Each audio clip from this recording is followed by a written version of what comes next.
Information now about a story you saw first right here on WBZ. A man from Virginia says the RMV is forcing him to register his car here even though he doesn't live in the Commonwealth. Now, they noticed his car after a visit to Massachusetts and have threatened to take his license away.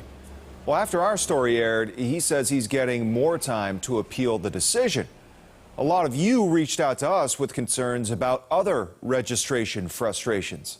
In tonight's Question Everything, WBZ's Tammy Mutasa gets some answers.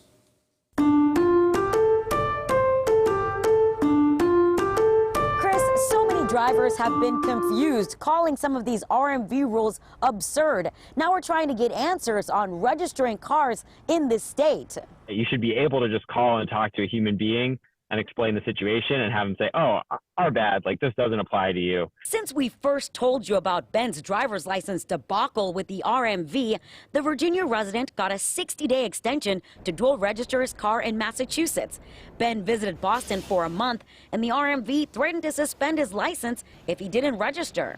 And now questions and concerns have been pouring in about registration laws in Massachusetts for out-of-state drivers. I think it's kind of ridiculous. The RMV says under Chapter 90, Section 3 of state law, anyone who uses a vehicle in Massachusetts for 30 days of the year for any reason is required to register their vehicle here. Technically, this applies to millions of people, and just because some nosy neighbor snitched on me, I'm now caught up in this. But, you know, there's no way they could apply this to everyone. It's crazy. And yeah, it's really frustrating. This Texas driver questions the policy.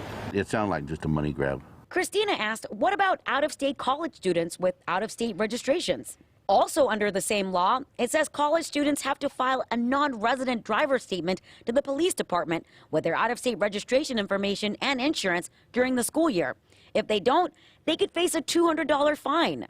I know a lot of people, they're not happy with it. BU student Chris Ten is from Washington State and has his car. He says it's not fair, especially considering the long wait times with the RMV. RMV officials say they're looking into our questions. RMV is pretty much packed. Sometimes the next available day would be like in 2 months or 1.5 months. So I don't think it's very practical. Ben's new deadline to register his car in Massachusetts is May 23rd. And now that he has a little bit more time, he told me he's definitely going to be appealing this decision. In Revere, Tammy Mutasa, WBZ News.